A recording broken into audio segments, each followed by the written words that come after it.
What's up, guys? So I'm doing my top 10 albums video today. Wasn't 100% sure if I was going to make this video this year just because, and I know a few of you probably know this, but I really don't like making these sit down videos. It's just not really my thing. But I wanted to put it out there, especially because then I'll have it for myself to look back on, and you guys can have a chance to share your top 10 favorite albums from 2021 in the comments section. And I always like reading those.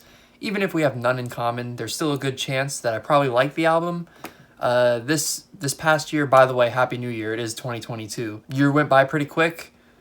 This year in albums was kind of hard to describe, I guess. Like, it was good. There was a lot of albums that I considered good, but there wasn't anything that was like perfection. 2020, while everything else was bad, the albums that came out in 2020 were phenomenal.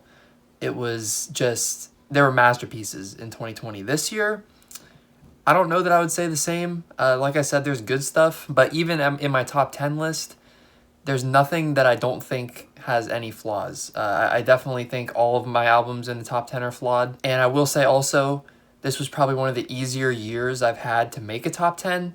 The order is always a bit of a challenge. Like, okay, out of, say, number 4 and number 3, which one did I like a little better? That one's tough. But in terms of what albums were in my top 10 and which ones were honorable mentions, it was a lot easier than previous years. And also, in terms of my honorable mentions, I even kind of had a tough time getting them up to 5. Like, I had 4 for sure.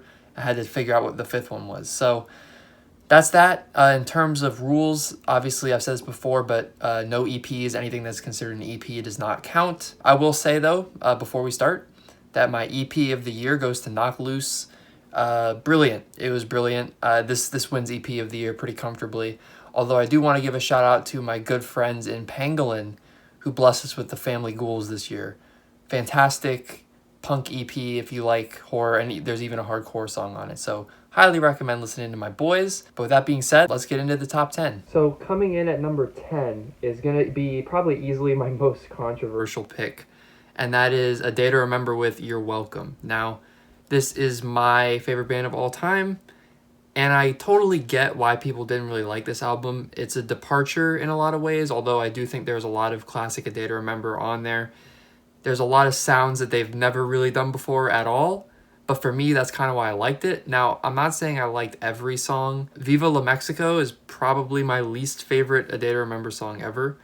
Only Money is a little bit on the weak side. A little bit anyway. But then there are some songs that a lot of people didn't like that I actually do enjoy. I enjoy High Diving. It's such a different vibe, but it's like a vibe that I like. You know, it's kind of like groovy and like, it's just nice to have a band with a discography that has all kinds of flavors, and I think that's why I like them so much. Even before this album, there's a lot of diversity in their catalog, and for me, that's what gives a band staying power. It's not releasing the same album 8 times.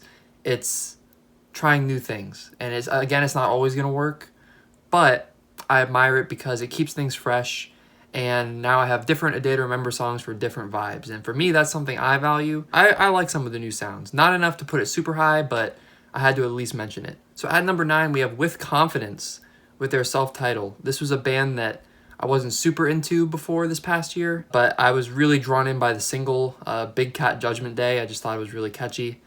And that's pretty much the whole synopsis of the album is it's catchy, which is great because it's a pop-punk album. Lots of good melodies, memorable choruses. I don't think the lyrics are like top-tier outstanding or anything. They're fine, which is good, but I think it's a nice, catchy album, very easy to listen to, good jams, but not like super special. So coming in at number 8, another self-titled, except this is on the other end of the spectrum, and that is Era. Now, I love this style of metalcore that Era put out. I love the breakdowns. I love the way that they're written.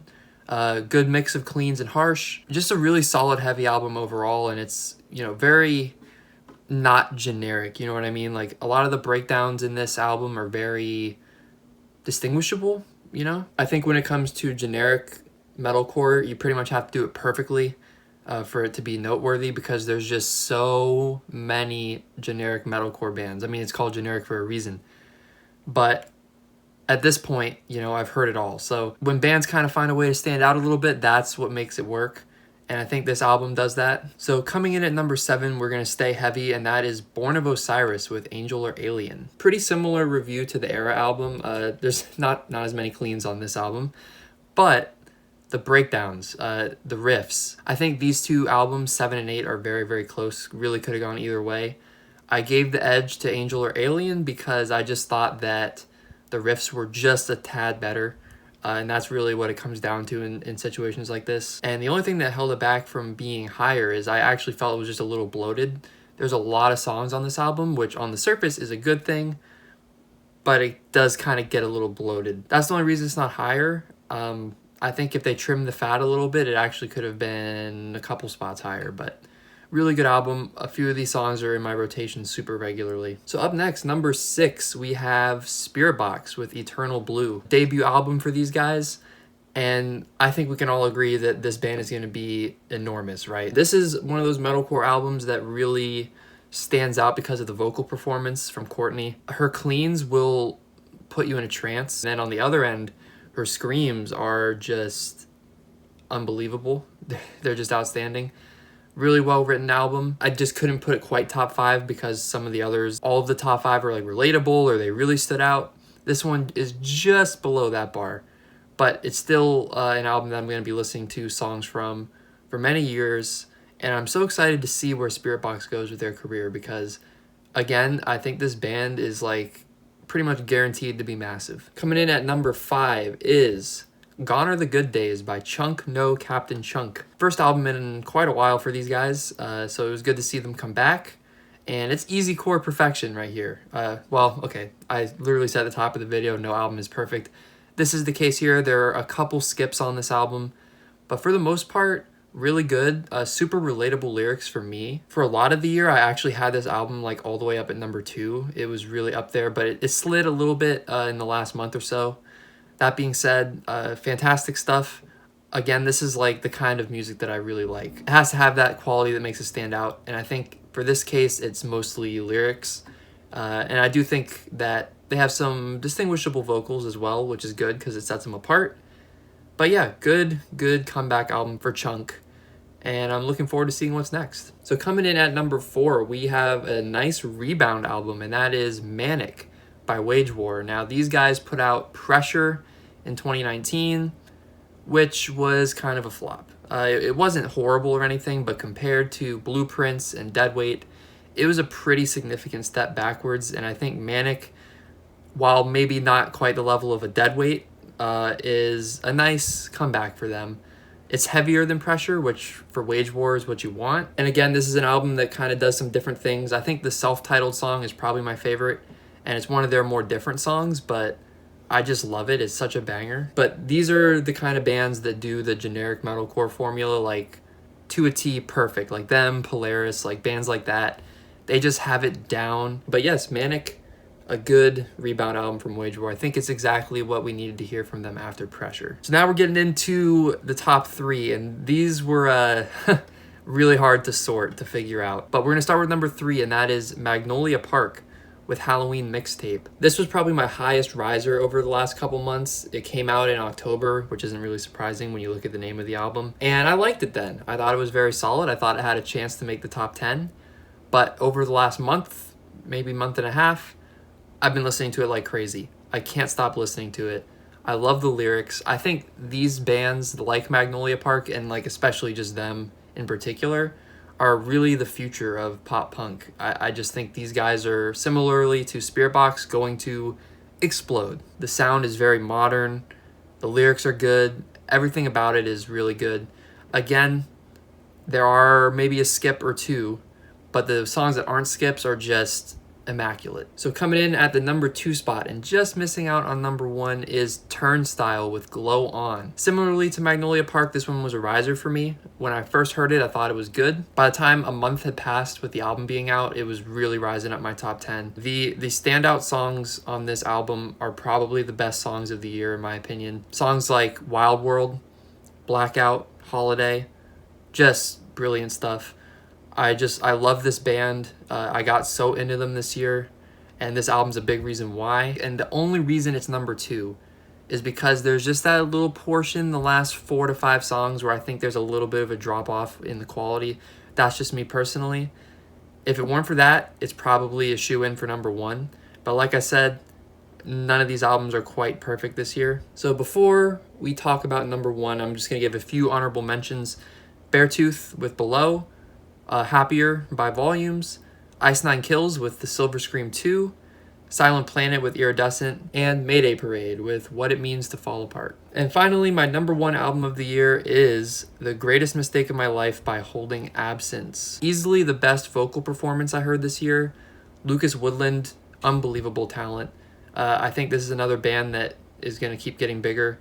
I don't think they've quite broken through just yet, like Spirit Box has, for example, but they are doing their first North American tour this spring with Dayseeker, so definitely check that out if it comes to your city. It's going to be a great show. Not only them, but Dayseeker and Thornhill and Caskets. It's going to be awesome. It's not my strongest number 1 pick ever, but it's very, very, very strong.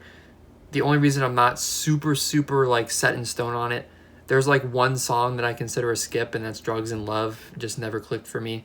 And there's too many interludes. Like, there's a lot of interludes, and for me, it's just kind of... I kind of prefer to just not have them, to be honest. And there was a lot of singles, so when the actual album came out, there were only so many songs that were new. And, you know, you see the interludes, and you're like, okay, these are more songs, and you get to it, and it's just like ambient noise or whatever. So that's a little disappointing. Aside from that, though, all the songs hit so good. The lyrics are just unbelievably written. Songs like Die Alone, In Your Lover's Arms. I mean, what a concept that is to think about if you know the song. Celebration Song is probably like one of my 2 or 3 favorite songs all year. Brilliant, brilliant. It's my album of the year, but between those top 3, it really could be any of them. And that's the thing about recording these videos is like, okay, right now this is my top 10, but ask me again in a month, and I might tell you now I like Glow On more, or now I like Halloween Mixtape more. It's hard, but I figure this is how it feels at the end of the year and the first couple days of the new year. But yeah, that's what I got. Excited for albums in 2022. Already have a couple that I'm excited for this month. You got Under Oath has an album coming out. Comeback Kids releasing an album. Great American Ghost has a new EP coming out, and the first single is so good. But yeah, that is going to do it. Those are my top 10 albums. Let me know what yours are. And yeah, thank you guys for checking out this video. Be sure to subscribe for more, and I'll see you guys in the next one.